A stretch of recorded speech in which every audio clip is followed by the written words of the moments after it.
Hola amigos, hoy os voy a hablar de la primera persona y mujer creadora de la que tenemos constancia. Enduana es una figura histórica excepcional, la primera escritora conocida de la humanidad. Fue incluso mucho más temprana que Homero, al que superó por 1500 años, y que Aristóteles, considerado el padre de la retórica, al que aventajó por 2000 años. Sus escritos, grabados en tablilla de arcilla, con escritura cuneiforme de la antigua Mesopotamia, demuestran que hace 4300 años una mujer se atrevió a firmar sus obras. ¿Qué sabemos de esta mujer con una obra tan extraordinaria que desafía la idea de que las mujeres ocupaban un lugar marginal en el saber y la cultura del mundo antiguo? Te lo voy a contar, y quédate hasta el final donde te voy a revelar un dato de su vida que te dejará con la duda de su verdadero origen. ¡Vamos allá! Enduana, cuyo nombre sumerio quiere decir suma sacerdotisa adorno del cielo, era la hija del rey Sargón de Akkad y vivió cerca del año 2300 a.C. Su padre gobernaba un reino que iba desde el Golfo Pérsico hasta el mar Mediterráneo, incluyendo lo que hoy es Kuwait, Irak, Jordania y Siria. Así como Enduana es la primera escritora documentada, se piensa que Sargón fue el primer emperador del primer imperio conocido de la historia, el Imperio Acadio. Sargón tenía una ambición sin límites. Para consolidar su poder en el sur de su imperio, nombró a Enduana como suma sacerdotisa del dios de la luna en la ciudad de Ur. Con eso logró dos objetivos. Además de encargarle las funciones religiosas, también le dio a su hija el máximo rango político y administrativo de la zona. La sacerdotisa de las palabras Enduana escribió mucho y se le atribuye la creación de los paradigmas de la poesía, los salmos y las oraciones usadas en la antigüedad, que llevaron al desarrollo de los géneros que se reconocen hoy en día. Los arqueólogos han hallado dos himnos a la diosa mesopotámica Inanna, el mito de Inanna y Evi, y una colección de 42 himnos del templo. En una exposición reciente sobre Enduana en la Biblioteca y Museo Morgan de Nueva York, su curador, Sidney Baddock, admitió la belleza de la escritura de la sacerdotisa. Una de sus obras más importantes, La exaltación de Inanna, un poema que muestra su habilidad como escritora, porque cambia con elegancia de punto de vista, pasando de primera a tercera persona, para contar hechos y alabar a una diosa femenina, según Baddock. También es una obra autobiográfica en la que Enduana narra un momento especialmente crítico de su vida después de la muerte de Sargón, cuando un hombre llamado Lugal-Ane se bublea y se apodera de Ur. En el salto, el hombre no solo expulsa a la sacerdotisa, sino que también la agrede sexualmente. Uno de los primeros poemas firmados de la historia relata la violación, la huida de Enduana por una ventana y su súplica a Inanna, la diosa sumeria del amor, la fertilidad y la guerra, para que restaure la dinastía de Sargón. El texto termina con el retorno a la normalidad en la ciudad y el ascenso al poder de su sobrino. Ese poema era tan importante que fue uno de los 10 textos que usaron las escuelas de escribas durante siglos para enseñar a leer y escribir.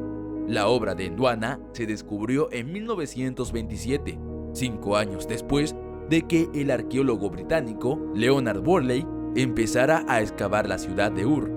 Allí, en la excavación de Gippard, en Ur, fue descubierto un disco de piedra caliza blanca con la imagen tallada de Enduana, dirigiendo un ritual en el templo y varias tablillas de arcilla con escritura cuneiforme. Pero Worley no le dio valor al hallazgo porque estaba enfocado en las historias de los grandes hombres. En sus publicaciones ni siquiera nombró a Enduana, sino que la llamó simplemente la hija de Sargón. Si te está gustando el video, nos ayudarías mucho si te suscribieras, le dieras a like y nos hicieras algún comentario. Os prometo contestarlos a todos, eso nos ayuda mucho y es gratis. Los expertos en la literatura babilónica, William W. Halo y J.J.A. Van Dyck, fueron los primeros en traducir los textos en sumerio de Enduana al inglés en 1968. También fueron los primeros en reconocer su mérito. Ahora podemos distinguir un corpus de poesía de primer nivel que no solo revela el nombre de su autor, sino que lo perfila para nosotros de una manera verdaderamente autobiográfica, escribieron Halo y Van Dyck en su introducción a la traducción. En la persona de Ndwana nos encontramos con una mujer que era a la vez princesa, sacerdotisa y poetisa. Los investigadores admitieron que todavía no conocían el alcance de la obra literaria de Ndwana, pero afirmaron que su estilo y sus creencias eran tan firmes que seguramente podrían identificar otros escritos de su autoría en otros hallazgos arqueológicos menos preservados. Pero otros expertos, como el británico W.J. Lambert, han puesto en duda que la sacerdotisa fuera la autora de los textos, argumentando que pudieron haber sido creados por alguno de los escribas que trabajaban para la realeza sumeria. Benjamin Foster, profesor de asiriología en Yale, no tiene ninguna duda de que Ndwana es la autora de los textos que firma por la calidad íntima de la voz narrativa. La exaltación fue escrita por una mujer por el lenguaje que usa para hablar en la violación o por elegir la metáfora de un parto al hablar de la escritura. Hoy se sabe que las mujeres mesopotámicas del cuarto y tercer milenio antes de Cristo realizaban todo tipo de actividades. Podían ser trabajadoras, gobernantes, sacerdotisas o escribas. Los himnos de Ndwana iban más allá de lo religioso y lo estético. Lo que quería era unificar todas las tradiciones de cultos de esos amplios territorios mesopotámicos. Baddock dice que el trabajo de Ndwana es importante, no solo porque es la primera autora conocida hasta ahora, sino porque habla de temas que todavía nos interesan. Ella escribió sobre sus inseguridades, sobre el abuso, sobre el proceso creativo, sobre las dificultades de escribir un poema, sobre la devastación de la guerra, sobre la devastadora fuerza de la naturaleza. Ndwana nos abrió un camino literario y estético hace 4300 años que apenas empezamos a explorar. El erudito Paul Kriwaczek escribe: sus composiciones, aunque no se han vuelto a describir hasta la actualidad, fueron modelos de las plegarias durante siglos.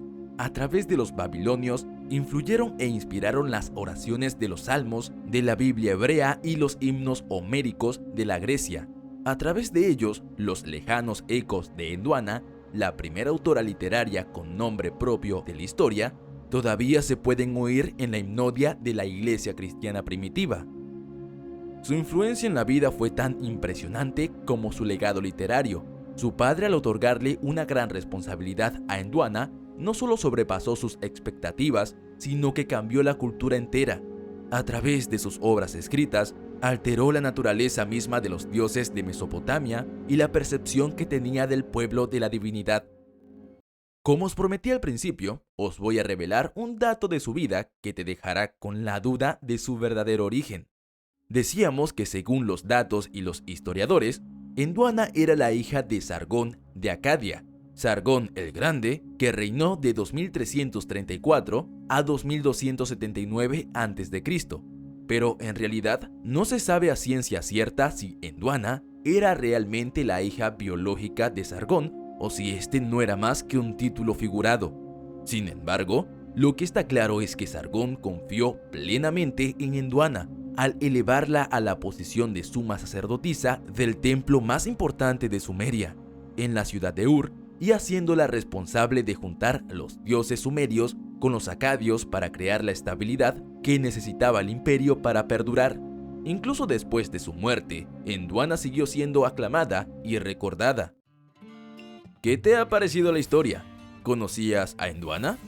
Déjame saber tu opinión en los comentarios. Contestaré a todos y no te olvides de compartir este video. Si te ha gustado y quieres ver más videos como este, no te olvides de darle a like, suscribirte, activar la campanita y así no te perderás nuestro contenido. Hasta la próxima, amigos.